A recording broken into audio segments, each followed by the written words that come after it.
great to have you here for another Redwood Writers book launch.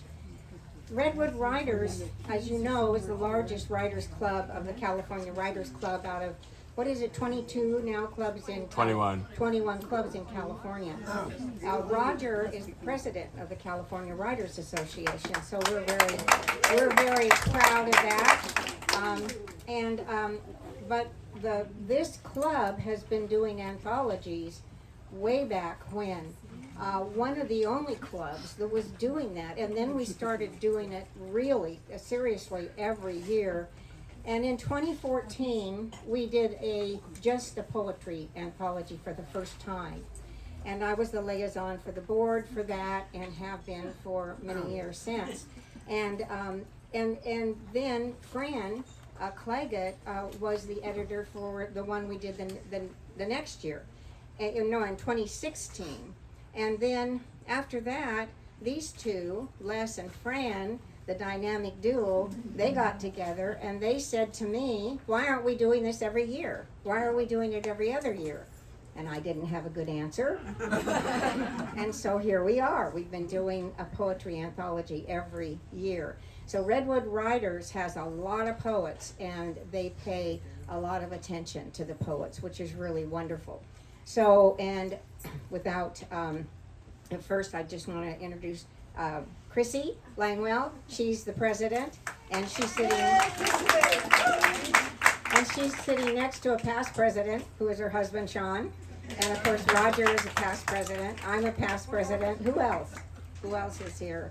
Anyway, so without further, let's see, a couple of things. I want to tell you there are 2 bathrooms available, one in the hall here and one just down the hall from the living room. Also, Les would like you to come up when the reader before you is coming up. Will you come up at the same time and wait at the end there so that we can keep the flow going? And when you come up, Roger would like to have you state your name, which I didn't do. Hi, I'm Linda Loveland Reed. To state your name and pause and then go. Oh, the title of their poem. Oh, the title of your poem, right. And maybe the page number if you have it. That'd be cool. Without further ado, it's my pleasure to introduce to you Les Bernstein. Les has been just wonderful. I've loved working with her. This year she's the editor of the book and has worked with Fran over many, many books. We are just so fortunate to have somebody in our midst who is a fine poet amongst fine poets, but who cares so much about the poetry community. So without any further ado, I want to introduce you to the great Les Bernstein.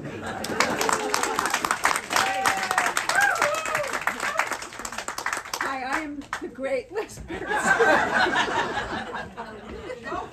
Oh boy.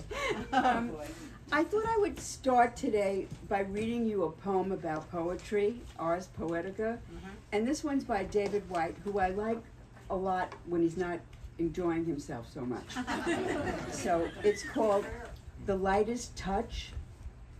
Good poetry begins with the lightest touch, a breeze arriving from nowhere, a whispered healing arrival, a word in your ear, a settling into things. Then, like a hand in the dark, it arrests the whole body, stealing you for revelation. In the silence that follows a great line, you can feel Lazarus deep inside. Even the laziest, most deathly afraid part of you lifts up his hands and walks toward the light. That's nice. So I am dealing with COVID brain, so I wrote out everything I wanted to say because we cannot trust me. So welcome, esteemed poets and cherished guests. It's with great joy and anticipation we gather here today to celebrate the art of poetry, an expression of the human soul and a testament to the boundless creativity within all of us. To our talented poets, Thank you for sharing your voices, your visions, your words have the power to inspire, challenge, and heal. Today we are honored to be transported by your poems and to find connection through the beauty of your craft. Let this gathering not just be a showcase for your talent, but a communion of minds and hearts, with each verse a bridge and every stanza a door to a new kind of understanding. May we listen with open hearts and celebrate each poet's contribution to the rich tapestry of expression. So, I had said a while ago that there was like a passel of poets and that there were names for things. What, Roger? What do you want? We need to get the mic up. Yeah, you guys will have to do it. I'm not going up there, so. Okay, well, tell me what's going on. It's the very bottom. Okay, it says master, and then you see it's a kind of white plug with a gray line, and turn it up. There's 4 of them. Well, that are but white. one says master all the way over to the right. We'll just turn them all up. Yeah, we're turning everything. Well, but Les wasn't speaking into it. That was really. Try it. Hello. Oh my God. Did you not hear what I said? Okay. So I was reading about a passel of poets. So I was looking at what are the biggest fears people have. So it's too much now. Yeah, it's echoing. Just a little less, just a little down. Leave it. No, it's echoing. A little down. Try it now. Is this better? Yes. I am technological. So we talked about passel of poets, and I was reading about what are people's biggest fears, the biggest fears people have, and it was heights and spiders. And what do you think the third one was? Public speaking. So I thought about today, I thought either we have here a parliament of exhibitionists or just the bravest people on the planet. Because to be able to put your heart and soul into something written and then not only do it and to send it out and most times get rejected, but to stand in front of a group of your peers and read it, well, you guys are heroes. You guys are remarkable. So enough about that. So we're going to go on in alphabetical order, which always is my apologies to Jamie Zakowski. I know, Jamie, I think I said I was going to do it from the Z's down this year, but I forgot. What Linda has mentioned, so when you hear your name, and I'll tell you, there are a few people that are not here today, there's sickness and broken things and all that. You just line up over there. We're going to take a break in the middle. Let me see. And we're going to start. And we're going to start with my darling friend Fran. And I wanted to also say one thing is that instead of applause, let's just do jazz hands, okay? Yeah, you can do it. It's snap, you can be beatniks, you can do whatever you want. Yes, yeah.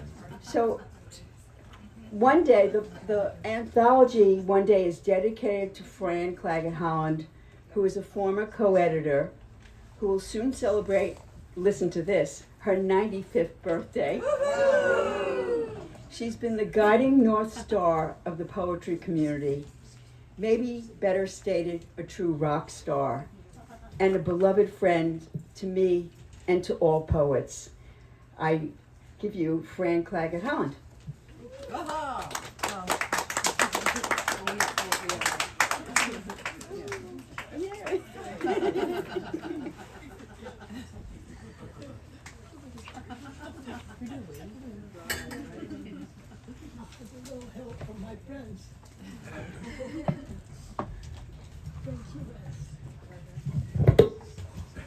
You killed the microphone. What you did to the microphone. There you go. Oh, no. Aggressive poetry. We'll try that. Thank you, Les. How's that for sound? Sounds good. Sounds good. Okay. Thank you all for being here and for Les. Thanks, Les, for writing that beautiful intro, and Linda Reed for having us again at her wonderful home.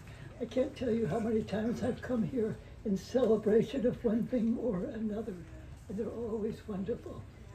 So I'm going to read a poem. It's number 1, and it's called A Field Guide to Memory. Now, your book has only the first part. There's a second part which is very short. I'm going to read that too. Part 1. The Bird Woman. No one else is alive who remembers. The future in the poem is not beholden to its past. Carefully, I fill in the dates in April. Only one birthday there, but March was busy with birthdays and doctors. It is March, and the poinsettia's red leaves are still hanging, creating a future that may outlast the calendar. Departures from the ordinary, the familiar, the prosaic, art as technique, predictable as neurons in the hippocampus, move in the direction of tropes, undefined miracles, secrets, myths. Notice the visible quality of silence, drawing the line over the unsaid. End with the image. Don't explain. The bird woman stands by the window, dreaming in cloud cover. That's part 1. Part 2 is very short. Bird woman returns, stands at the window, waiting. No, she hears, go to the door, open it, far in the distance, flash of movement, then stillness, silence.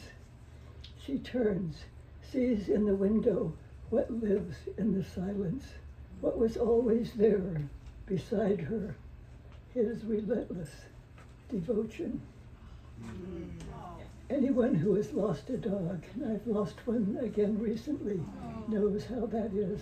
The relentless devotion, the dog at your side, suddenly not there. That's the silence, the stillness, the unsaid. Thank you.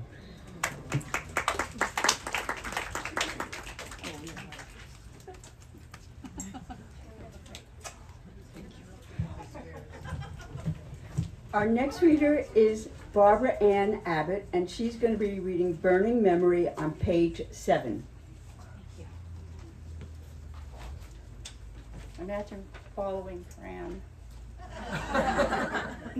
Okay, this is reminiscent of the Tubbs fire of 2017. Burning memory. It burns in one's mind like hot lava from an active volcano. After the last home violently destroyed, after the last car exploded, and the putrid smell of burning rubber filled the air. The peacefulness of entire neighborhoods shattered in a night of horror. After bravely returning home, hoping for mercy, you find nothing left of cherished belongings, accumulated over a lifetime. Just burning embers that sear your brain, an everlasting agony, never far from your thoughts. It burns on like a jagged wound from the stab of a sharp knife, straight through your heart at the mere recollection of the nightmarish escape. It burns on like a furnace on full blast, thermostat with no off switch. It burns on like a case of shingles that lingers endlessly, medication useless. It burns on like a continuous throbbing pain with each memory of the night when contentment and the precious sense of security were forcefully ripped away without warning. Thank you. Is Raymond here? No Raymond. Okay. Barbara Armstrong is our next reader. She's going to be reading Unfinished Business on page 22. Thank you, Bess. You're welcome. Several years ago, I caught a movie on TV, an old black and white movie called Les Glaneurs, and it's a French movie, and it was fascinating because it's about the gleaners who go after the harvest and clean up all of the discards and all of the misshapen things and irregular things, and haul it away in trucks and make use of it. Anyway, this is called Unfinished Business. The first part is about those gleaners, and the second part I think you'll recognize as another group of people. Unfinished Business, Part 1. They troll the spent fields when the harvest is done, in search of neglected riches. Bent low in the trenches, they cull with rough hands a host of misshapen potatoes, hauling them off in burlap sacks, loading them up in rickety trucks. They vanish like crows in the failing light. They are the gleaners, ubiquitous, transient. Nobody owns them. Part 2. On the lookout for words, they scrabble the pages, pocketing gems from Sanskrit to Latin, mimicking meters of Homer and Sappho. Their minds are churning with clippings of newsfeed, sweepings of stardust, tracings of gold in alluvial soil. They are the wordsmiths, resourceful, daring. Everyone owns them. Thank you. I don't see Margaret Barkley. Is she here? No, she is not. Okay, a demerit. But we have Amrita Sky Blaine, who will read The Wish on page 37.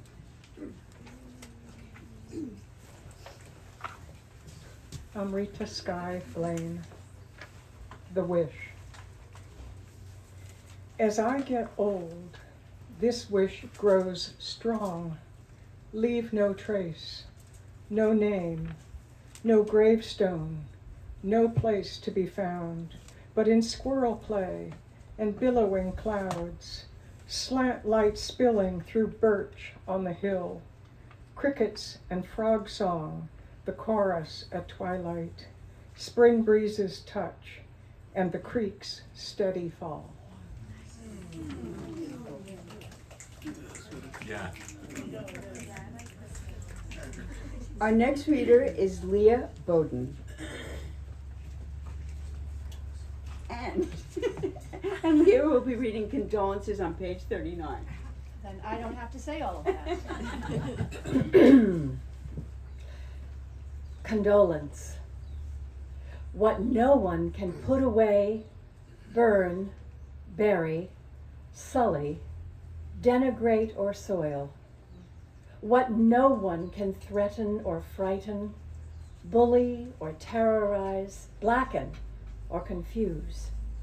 This is the soul whose body has withered all in a crazy instant. That instant is not the demon and has no power.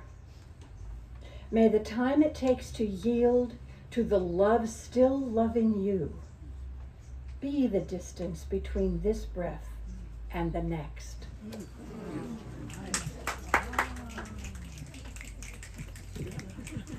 Okay, our next reader is Patricia Cannon.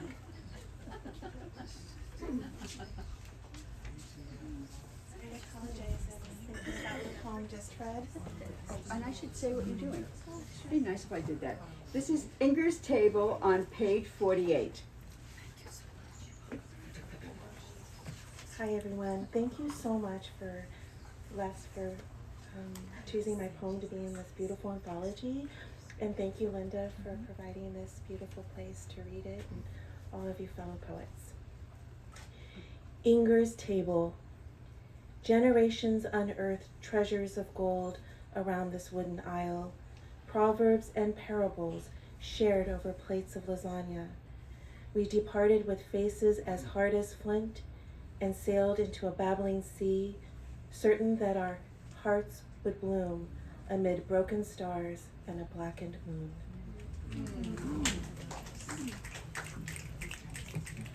Our next reader is Susan Church Downer. Is she here? What is going on? Honestly. So we are now going to go to Lawrence Sherman Cohn, who will be reading Night Bathing on page 56. Thanks. You're welcome.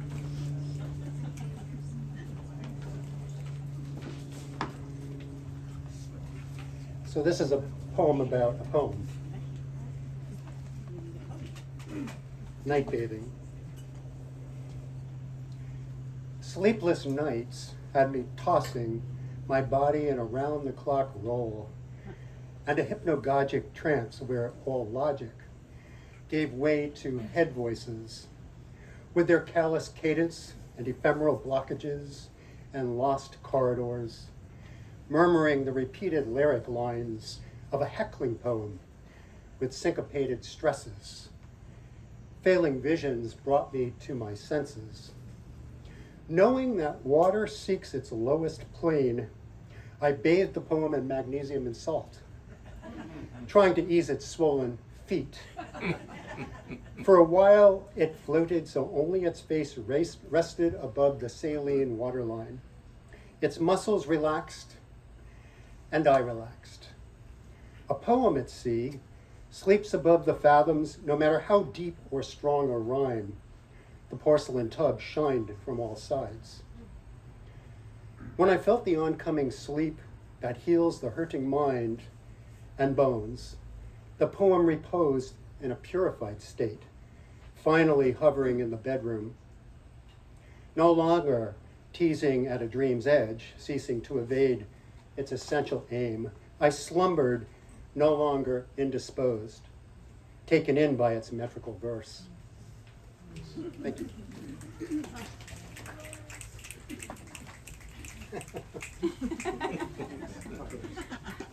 Tina Deason can't be with us. She's not feeling well.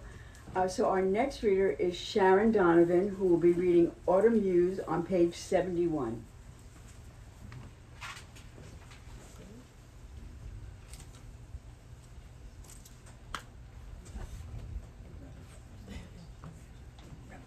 Hello, my name's Sharon Donovan. My poem is Autumn Muse. I think today is the autumn equinox. First day, So, yeah. how perfect is that? Can you hear me? Is that better? Yep. Okay. Thank you, Jamie, for lending me your book. I did not come prepared with a written script, so next time. Autumn Muse. As sunlight fades with autumn's coming days, the darker morn and early fallen leaf calling to mind the long forgotten ways we marked the seasons changing without grief. For now we see the time is growing near when all the seasons changes will no more foretell the cycle of another year, but shadows of a slowly closing door. Determined to see darkly through the haze, a dimming vision of what yet could be, some inner force still strives to fix our gaze upon a pathway to the endless sea. Embrace the cherished things that you held dear, the places, times, and loves that were before, and those remaining, balms against our fear, convey us to the waiting, distant shore. Thank you. Lovely. I have a little bit of fear of public speaking. So. You did brilliantly. Brilliant. It doesn't go away. Our next poet, I hope she's here, is Patricia Doyne. No. I'm going to make people beg to be on the list next time. How about Linda Drattel? Yay! Linda's going to be reading A Second Life, and that would be on page 75.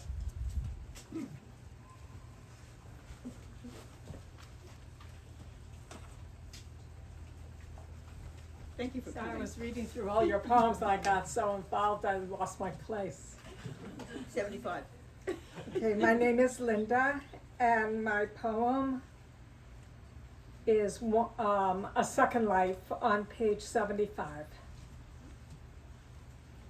On page 304, on page 304 of a novel, your favorite character dies. So you go back to page 303. Certainly the outcome must be different. Just need to reread it. Find hidden clues not noticed in the first reading. Can he get a second life like Mario gets extra lives? And so, yeah, the outcome has got to be different. You will him another life. Survive the gunshots. Why can't it be so?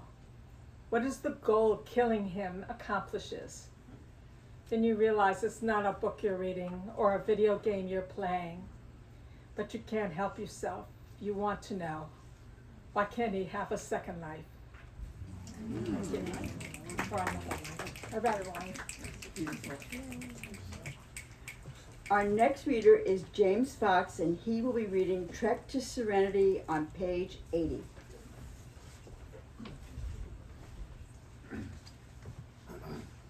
Just a quick aside, a few weeks after I discovered my poem was going to be included in the anthology, my writing mentor's wife passed away, and he asked that we bring something that we'd written.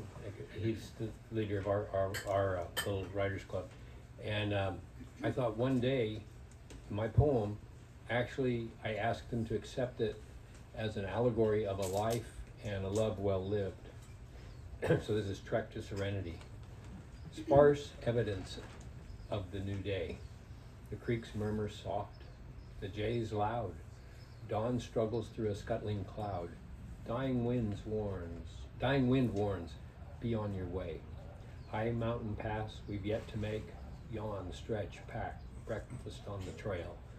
Topo map inked, we shall prevail. Our hike cadence to reach the lake. The trail resculpted by winter's wrath. Toppled boulders and deadfall trees, scoured rock faces, trees dearth of breeze, our toll to trod on nature's path. Deep breaths, water break, and map check. Pace must be increased on our way, gain the lake before dusk today, and in the twilight end our trek. Steadfast hiking, now in silence, downhill, boots dusty, muscles ache, crest of a hill, at last the lake. We pause to view with reverence. Turquoise gem beckons now so near, aching muscles are forgotten, trekking in silence now broken. Cliffs and pines echo back our cheer. Tents pitched along the verdant shore, small talk, laughter, campsite, fire bright. Dusk envelops shadowed twilight. Of this day, who would ask for more? Our next reader is Robin Gabbard, the famous Robin Gabbard, and she'll be reading Thunderstorm on page 84. I just want to take just a minute and ask, would anybody like to move out of the sun right now to another seat? Are you okay? Okay, all right. You want to move, Robin? Yes. Come sit Okay. here with me. Okay, this poem, I'm Robin Gabbard, and this is called Thunderstorm. It thunders like an angry stepfather. When mother is out and you're hiding under the bed, your knees clattering, your sister in the closet, teeth chattering, while old Jackson whimpers in his bed. It thunders like the crowd cheering a corrupt politician, knowing he's fondled the 14-year-old volunteer in his van. It thunders like a cat backed into a corner, a circus clown who snarls behind the smile, like a head-on collision. It thunders like the slap to your face the first time you told him no.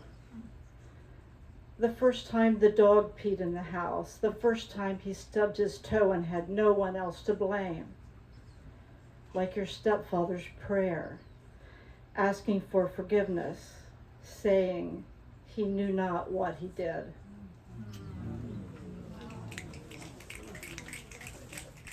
Thank you. Our next reader is Constance Hanstedt, and she will be reading One More Time on page 91. Connie, tell us what branch you're from. Tri-Valley Writers. Yay, Tri-Valley! Yeah, there's a couple of us here. Yeah, I'm Connie, and it's a real pleasure to be with you today because I haven't been out much this year, so I appreciate it. And this is called One More Time. I didn't order this, my aunt wails, wrinkling her unruly gray brows as the waitress slides a personal pan pizza before her. Yes, you did, I say matter-of-factly, nodding at the steaming cheese and sausage. It's a repeat of last night at the 3rd Street Diner, when cream of broccoli soup with its tiny green specks was declared foreign and indigestible. I picture my wheelchaired mother in the Alzheimer's unit, with eyes sealed shut like ancient tombs, jaw locked and blouse yellowed by futile attempts to feed her. Is this what I'll become, mourned by my children even though I'm still breathing? I decline to be tested. 1 drop of blood won't get me to Paris any sooner, or speed up plans to remodel the house I'd recently moved into. Now my aunt swipes tomato sauce from her chin. I tidy up the table, pay the bill, and step outside, basking in the odd comfort of excessive heat and humidity. Will times like these keep me from going crazy? Will they be enough?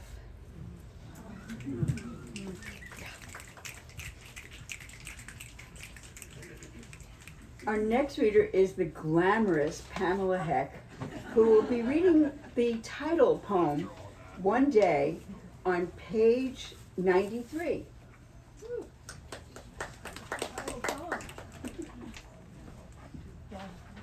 Yes, I was inspired by the title. Okay. One day, the sun that streams across my garden wall and warms my face will shine without me. Today, I'm firmly anchored to the earth by dirt and trowel. With seedlings bursting through the soil, I can't be anywhere but here.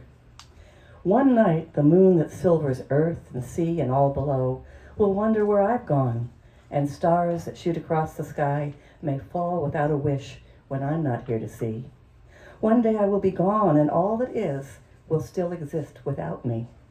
Where will I be when I am gone? Then, digging deeper with my trowel, I let the question go for now.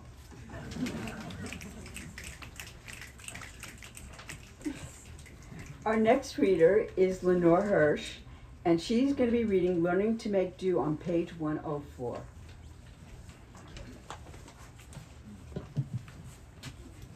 Lenore Hirsch from Napa Valley Writers, yay.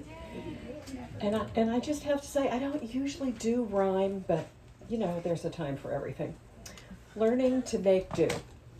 At 6, when I left my lunch on the stair, I accepted a free PBJ without care. At 10, when I failed to make the team, I cheered them on with hearty screams. When my hoped-for prom date asked my friend, I agreed to another one in the end. My grades not enough for a graduation speech, I stayed in my seat and dreamed of the beach. Sadly rejected by Harvard and Yale, I smiled and knew third choice wouldn't fail. Turned down for the high-paying job that I chose, I learned any paycheck would buy food and clothes. When I couldn't book my first choice vacation, I simply found a new destination. When my crush wouldn't put his arm around me, I decided to love the one who found me. Now aging, I tire, stumble, forget, determined to enjoy what I can do yet. And looking back as life nears its close, At all the make-do times I chose, I embrace my journey and all I've sustained, grateful for every experience gained. The abyss now looms ahead in full view.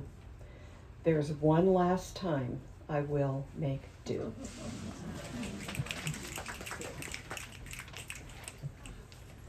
Our next poet is Claudia Hyslop, and she'll be reading The Lake, and that's on page 116. Thank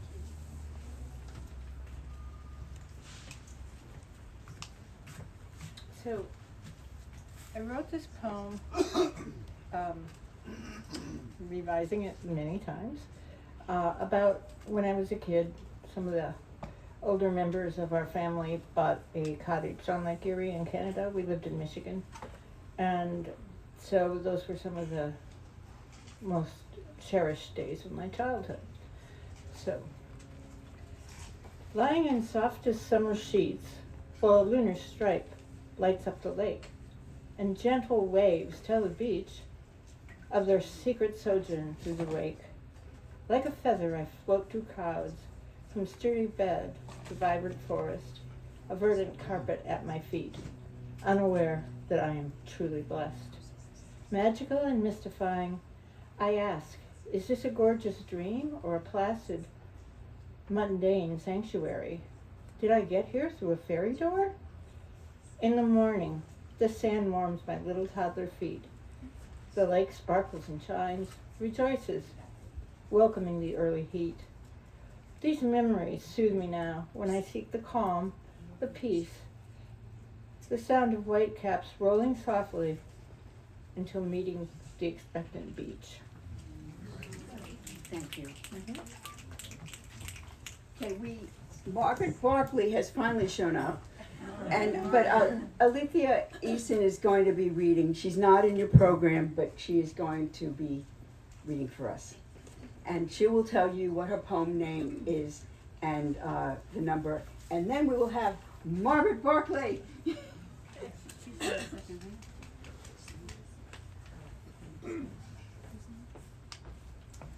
I'd like to thank Les to allow me to read, even though I'm not on the official list.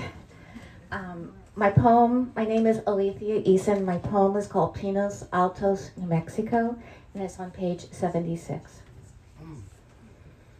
A million pieces of broken glass covered my land, dumped between the breasts of small hills, loose shards pushed by rain into rivulet scars.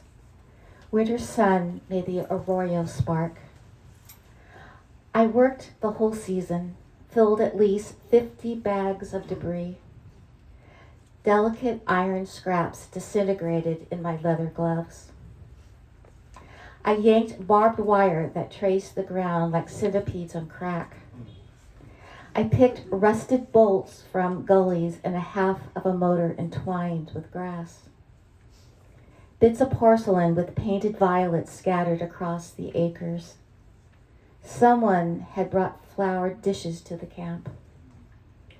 The creek ran dry that season. I searched the discarded trash for a miracle to cleanse my heart.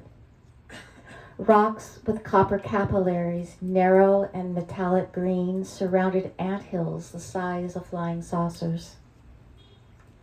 I was already on my knees when a rabbit dashed to the cottonwoods. I found an arrowhead. The ancestral ravens laughed. Thank you.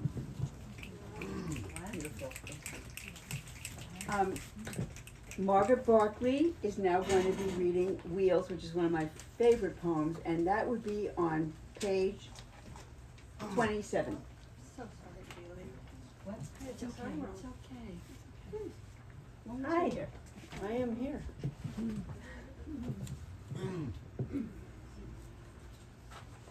Wheels.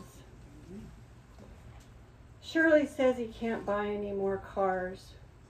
He has always loved them, the research, the looking, the buying, keeping them in perfect shape, the new car smell still there after years.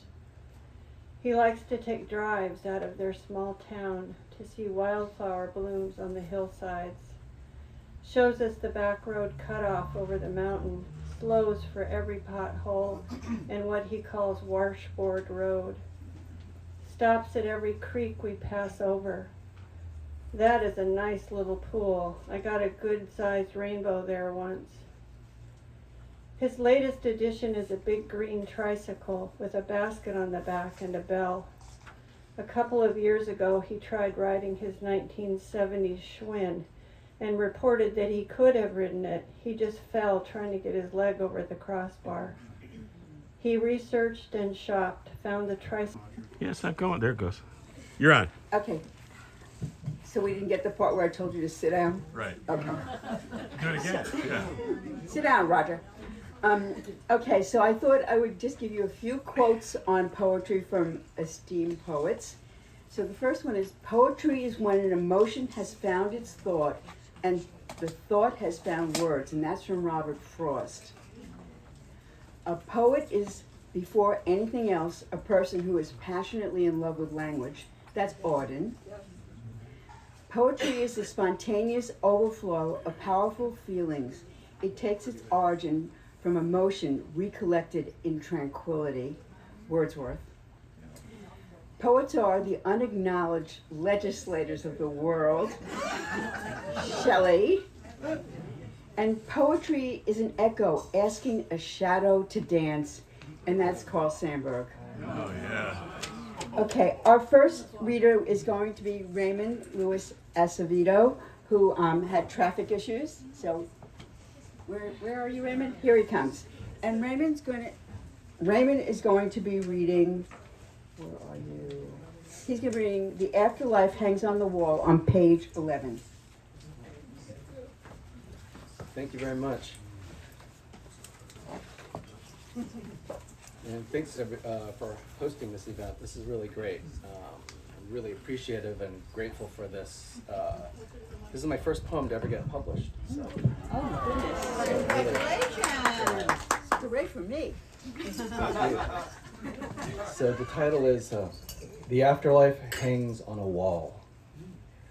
Grown accustomed to her, the Parkinsons made her once songbird alto, now sound like leaves of a shook tree. Things kept long bare a heft of heart.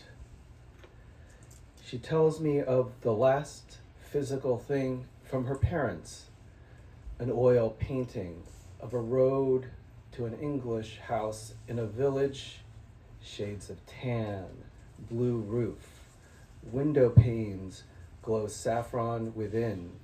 She names it Avalon. A light itself within my room.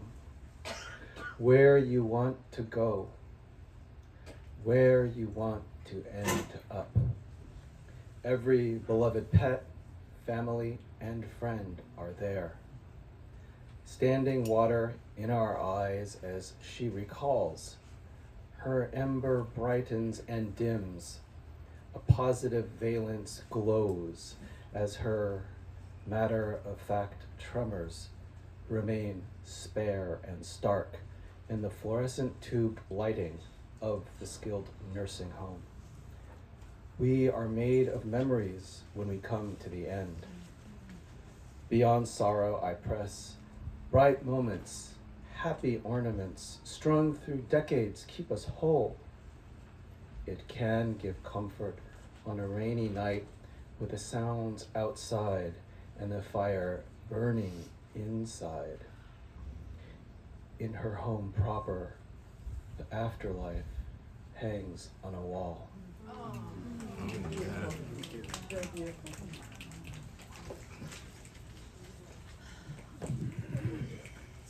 John, I'm going to make this very high for you. So our next reader is John Jackson. His poem is Earth Day, and it's page 117. And we are celebrating the first time I did not take his last stanza away.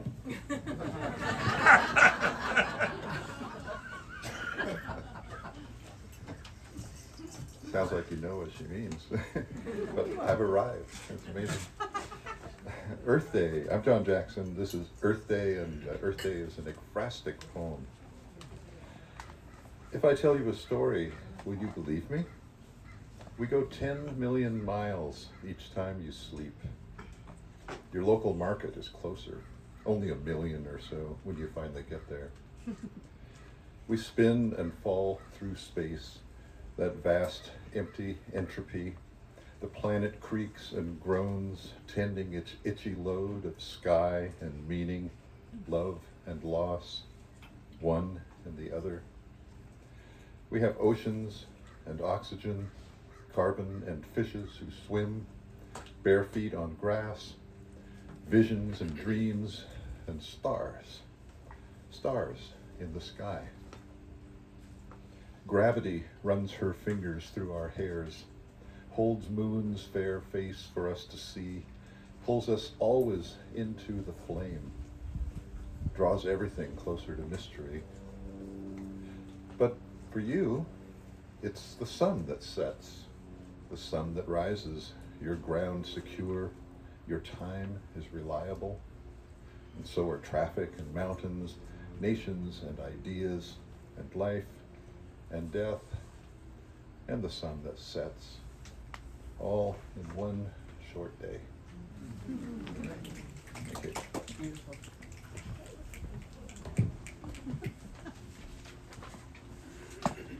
Our next reader is Mara Lynn Johnstone, and her poem is Poetry Lenses on page 120. And Mara is a force of nature. She makes so much happen for Redwood Writers. She's remarkable. Oh, yeah, let's go back up. Does that work? Okay. Viewing the world with an eye for poetry highlights the tiny beauties and moments of joy, gems that my eyes would slide right over using normal vision. The vivid red of the thriller novel set sideways atop beige history tones. A birthday balloon deflated in a corner. The soft corners of a black cat curled on a black blanket, one paw over her nose, as if to blend in all the better. What else have I been missing? I'm off to tour the house, know the neighborhood, while wearing my poetry lenses.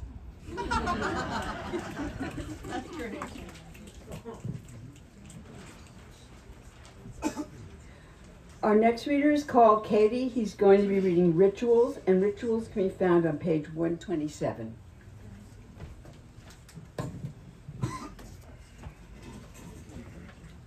Good afternoon. I'm Carl Cady. I'll be reading a poem called Rituals. When spirits lag, Donnie plays music. His favorites are Charlie Christian's Swing de Bop and Chopin's Nocturne No. 2. He turns on the music and slides into the bath. First, cleaning his imagination, then embracing a warm towel to dry his heart.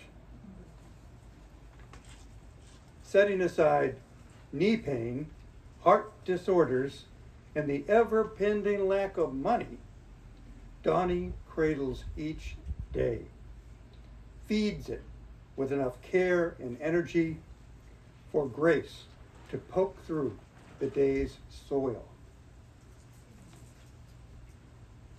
Small, repeated acts, life's commas, make Donnie smile.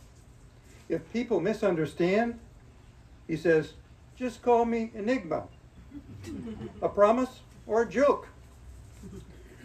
Before he leaves them, he makes the sign of the cross, twice, though no longer a Catholic. Thank you.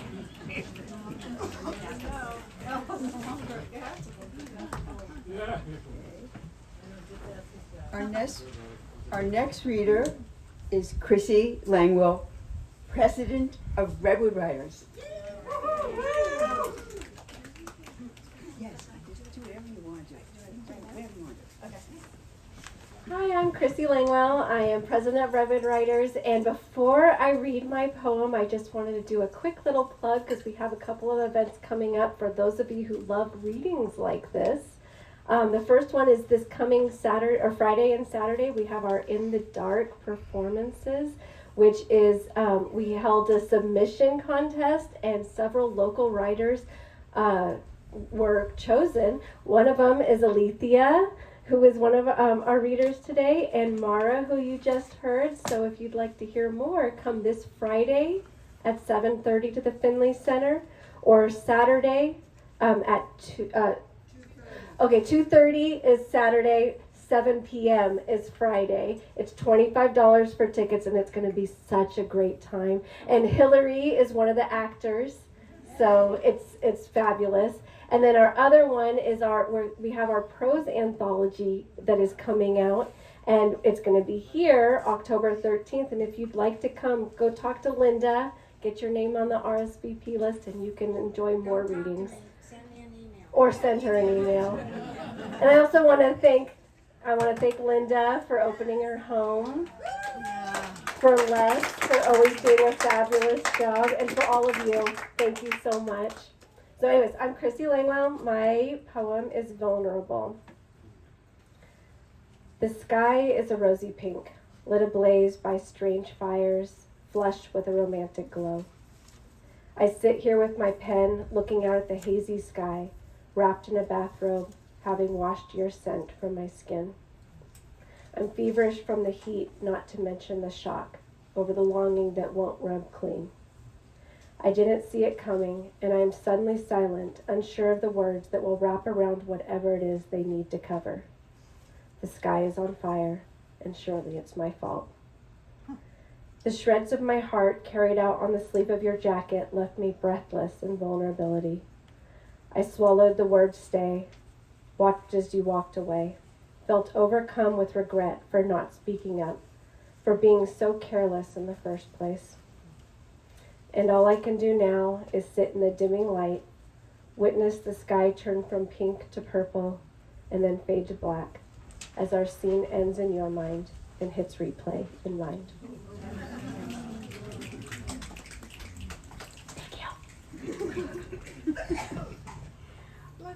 Our next reader is Sean Langwell, and his poem is Joy is Peace Dancing on 147. Sean had another poem that was really, really good, but it was also really, really scatological. So it's really, really, really not in the anthology. And I could pull a fast one here and say, and it's really, really going to be read today, but it's not. I would not do that to Les. My name is Sean Langwell, and my poem is Joy is Peace Dancing. Joy is peace dancing, like treetops swaying and dancing, embracing the wind. Fully present are they, unfazed and unfettered by the chattering forest echoes of a lone red-headed woodpecker, piercing thick skins. In a nearby meadow of billowing grass, children hold hands singing nonsense songs, not knowing the true terror of a supposed happy melody. Ring around the rosy pocket filled with laughter, they all fall down. Joy is peace dancing as a weathered, wise woman waves to the heavens and horizon along a sandy beach, practicing Tai Chi. No strain, no struggle, fluid and free is she, like the waves crashing and hissing beneath her calloused feet. She stands firm, then pauses, entranced, as two porpoises dance while splashing in the dark gray sea.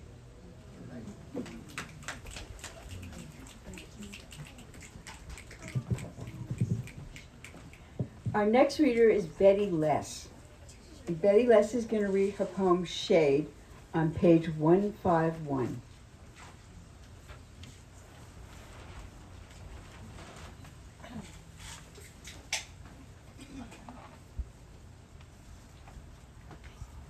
My name is Betty Les, and the name of my poem is Jade. Thank you so much, Les, and thank you so much, Linda, for hosting this, and thank all of you for being here. To be in the company of poets, can't beat it. Shade. Before I loved trees, I love shade, a gift from my father. He held it in a kind of reverence visible in his countenance, a softening of his body, a melting of his eyes inward, just speaking of it. There's some really nice shade, he would say as we drove country roads. More to himself than to me, drifting inward toward memory. He grew up on a farm, working the fields as a boy, his father harsh, demanding.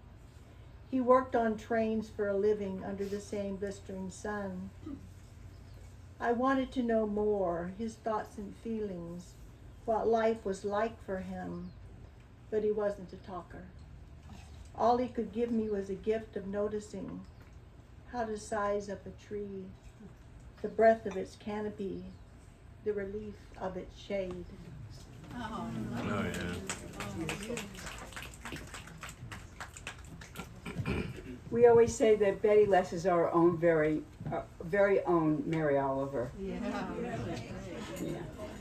Our next poet is Sherry Loveler, and Sherry Loveler is one of the most gracious people because about 3 anthologies ago, I wrote her name down as Sherry Lovier because I couldn't tell the difference with my eyesight between an L and an I.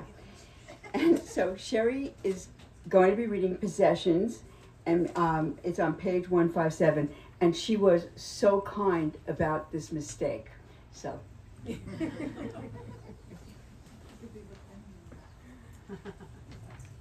Well, thanks, Les. I sort of have this rule that if it's too late to be changed, why bother complaining about it? So I didn't know until it was published. So Neither did I. I'm Sherry Loveler, reading the poem Possession on page 157. I hold on to summer like a possession, basking in the hot days that linger, barefoot with minimal clothes. I greet the plants, wilting for lack of rain, finding a remnant of abundance, one last squash or cucumber, the fruit crunching in my mouth, picking red peppers for the pan. These are the days of turning from one season to the next. It's always summer I hold on to, not winter or fall, or even spring opening the way with her blooms. It's not a fall garden I'm planting, but a slowing down of summer's end, pushing it to its limits, as I'm not yet ready to let it go.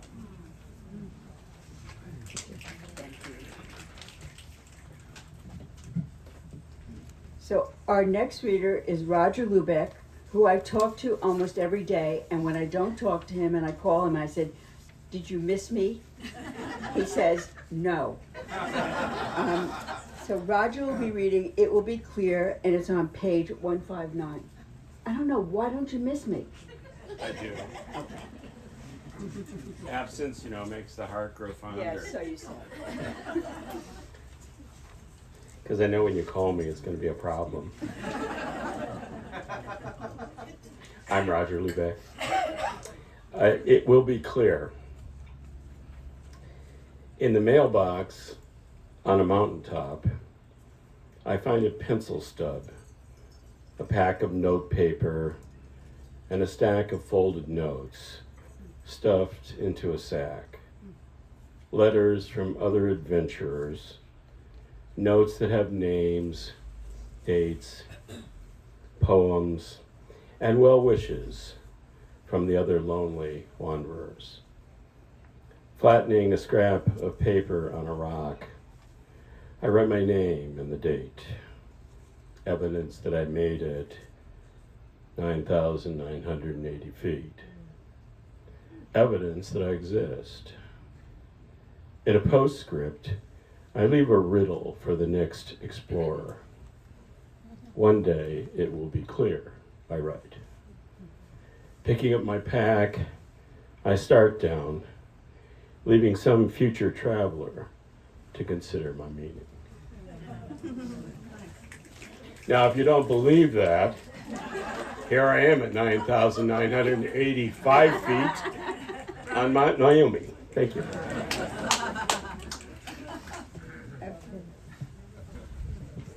Our next reader is Hillary Sue Moore. Susan Moore. And she will be reading her turn on page 175. Sorry. No, it's okay. In my normal life, I never include the middle name, but here's why I started to do it in my writing. Because I found out when I was an elementary teacher going to the bookstore to collect my workbooks that they had a whole stack of books for Hillary Moore. It made me cringe because they were all S&M. With chains and whips and dark covers, and there were students in the bookstore and they were saying, here are your books. But it's not me. Oh yes, Hillary Moore. I said, where, what's the address? Well, there was a Hillary Moore in Roanoke Park. And I don't know if she was a writer, but she was a prolific reader of a nature that didn't fit my grade school persona. So I started using my middle name when I write. Her turn. She pulls up her right stocking, smoky gray silk against creamy skin. Attaching garters pinch a tiny bit of thigh. Buttocks tighten, garter reattached, stocking smoothed and straightened. The left one rolls up smoothly with care. No pinch this time.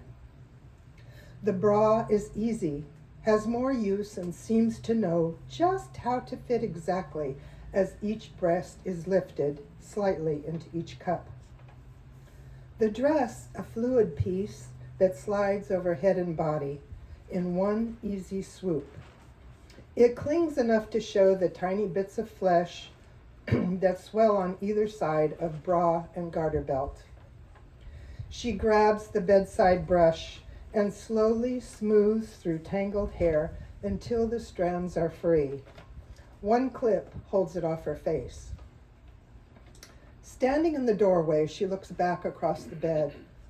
On his stomach, his breathing slow and steady, with a barely raspy finish. The sun takes her by surprise.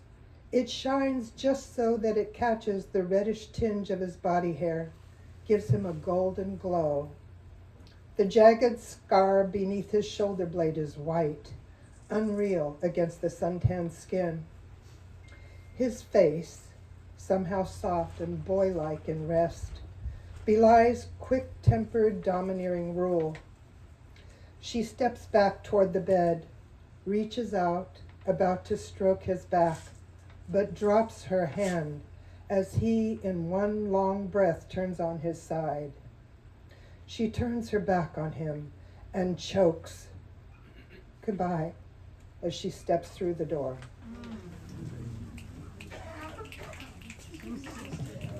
Are you sure you're not that Hillary Moore? We're all asking that.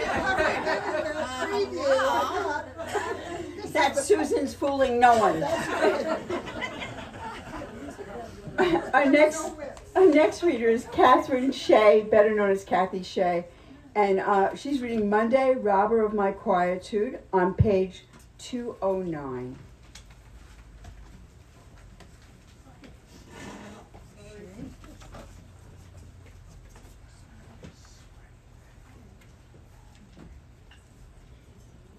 Yeah, I didn't realize I was up next. Wait, she's not on the list, right? Oh, I am on the list. Yeah, you're someplace. Hi, so I am Kathy Shea, also known as Catherine Shea. This is wonderful seeing everybody. Oh, she's up there. Monday, Robber of My Quietude. Though I no longer follow a standard work week, and there's no big reason for me to jolt upright in a panic at a set time when it sees me coming, Monday fills my bladder, so I'm forced to get out of bed at an hour earlier than I'd like. Then, not able to fall back asleep, I pad in wool socks to the coffee maker and offer a cup to the start of a new hebdomad, which is a word I just learned from staring at email on my phone. Monday no longer trumpets its jarring, urgent voice, demanding me to lunge forward into a long commute toward corporate tasks and deadlines. In the world that I inhabit, Friday and Monday still act as semaphores or cordons roping off the weekend, an interval when I love to postpone matters on my to-do list, when I become even more frivolous and spend hours watching the covey of quail in the backyard, birds that do not give a damn about Monday. I accuse myself of being lazy until I realize that I have been doing diurnal diligence, like learning new words and writing poems that used to be put on hold, just not what the mundane Monday of my employed life insists I should be achieving.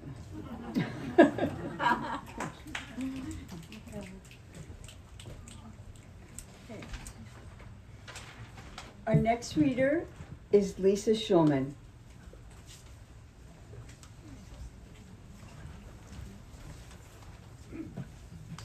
Can you all hear me? Yep. Okay.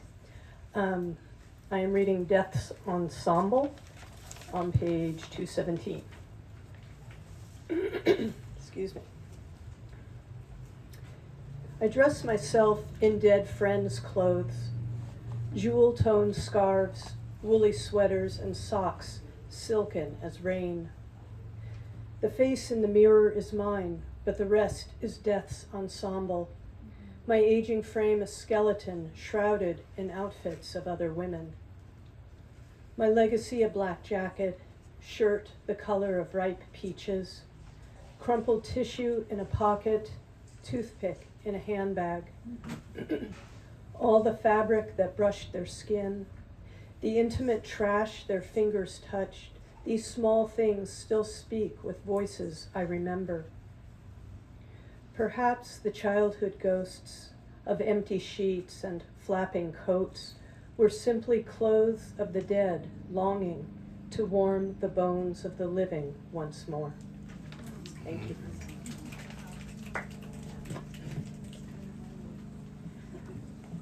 Our next reader is Bob Stevens, or R.W. Stevens. Is he here? No, he is not. How about Harlan Suits? Moving along with alacrity, Steve Trenum.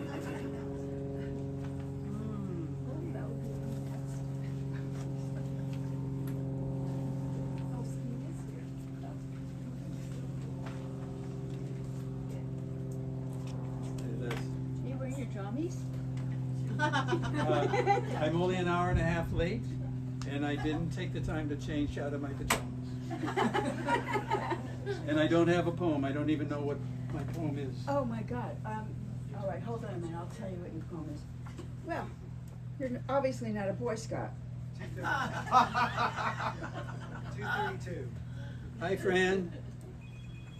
I know there are a lot of other poets here, but there's only one Fran Claggett Holland. That's it. Steve will be reading Into the Mystic on page 232. Thank you for reminding me. Into the Mystic. Can you hear me all right? Yep. Into the Mystic, with a nod to Van Morrison, Lewis Carroll, and Mose Allison. Life cannot sustain itself in a Ziploc bag.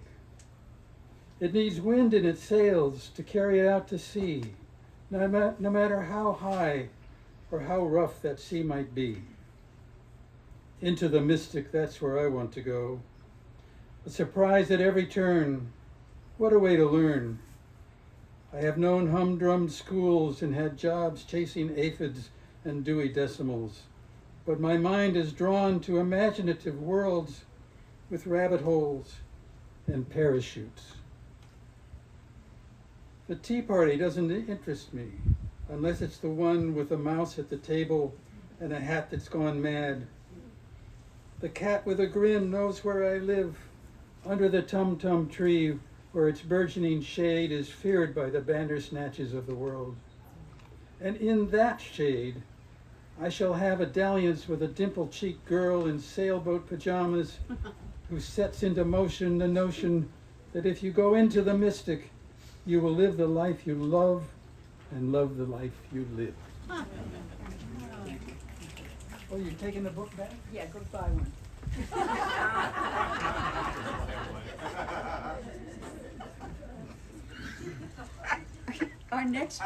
Our next reader is Judith Vaughn, and she is also reading the title poem One Day, and that's on page 237.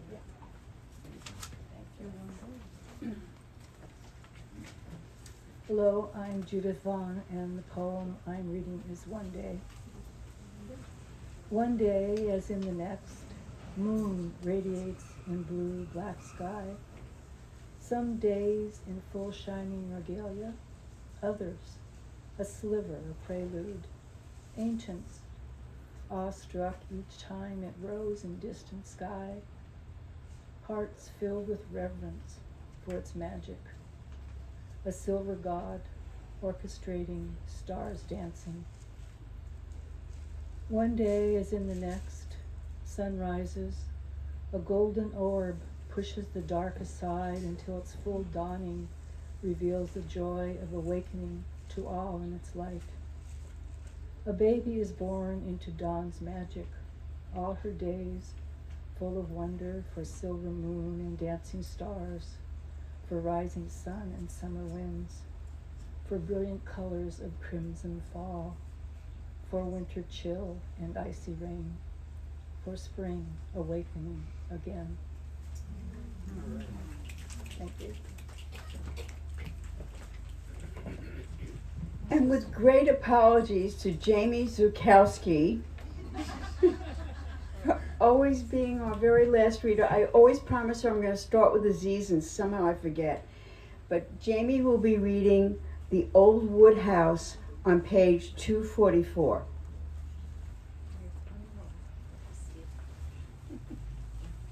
What great patience you have.